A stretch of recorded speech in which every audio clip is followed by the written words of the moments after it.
Assalamualaikum warahmatullahi wabarakatuh. Tepangkeun simkuring ginana inayah 11 mipah hiji. Lampung ti payun hayu urang panjatkeun puji sareng syukur ka Gusti Anu Maha Suci. Teu hilap sholawat sareng salam urang panjatkeun ka junjunan alam nyaeta Nabi Muhammad sallallahu alaihi wasallam. Ka para kulawargina, para sahabatna sareng ka urang sadaya salaku umatna. Amin ya robbal alamin. Ibu bapak guru anu kusim kuring dipika hormat sareng rerencangan sadayana anu kusim kuring dipika cinta.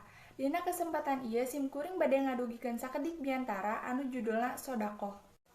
Sodaqoh teh nyaeta ngamalkeunna harta tanapi pikiran di jalan Allah. Sodaqoh oge ngagaduhan harti masihan ka jalmi anu henteu mampu. Upami urang osok sodaqoh, urang bakal dijauhkeun tina kasusah di kahirupan dunia boh di akhirat. Nya kitu oge, sodaqoh di dieu teh sanes mangrupakeun sodaqoh materi hungkul. Sodaqoh oge tiasa mangrupakeun tanaga pikiran atanapi anu sanesna. Sodaqoh anu ku urang tiasa diamalkeun dina kahirupan sapopoe nyaeta nu kahiji zikir. Ai zikir teh saeurupina, bisa takbir, tahmid, tahlil jeung sajabana. Saha jalmana anu osok zikir unggal poe atanapi mindahkeun batu ti jalanan eta jalma bakal diitung saitung 360 dina persendianana.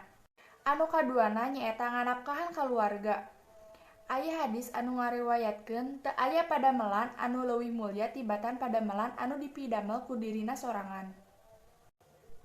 Anu katiluna nyaeta sodaqoh harta. Ingetnya urang moal matak jadi miskin gara-gara ku seringna sodaqoh. Malah loba jalma atanapi batur anu sanesna nu leuwih sukses lantaran manehna osok sodaqoh. Aya sababaraha kautamaan tina sodaqoh. Anu kahiji nyaeta jalma anu sodaqohna ikhlas bakal menangkeun pitulung ti Allah dina poe kiamat. Anu kadua nyaeta bisa jadi obat jasmani atawa rohani. Anu katilu nyaeta Allah bakal ngalipat gandakeun pahala ka jalma anu sok sodaqoh. Anu kaopat pamupus kasalahan. Anu kalima nyaeta mangrupakeun pangbebersih harta tina anu kotorna. Anu kagenep nyaeta ciri katakwaan.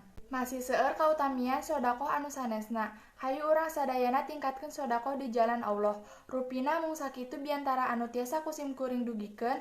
Hatur nuhun kana perhatosanana. Hapunten bilih aya kalepatan. Wassalamualaikum warahmatullahi wabarakatuh.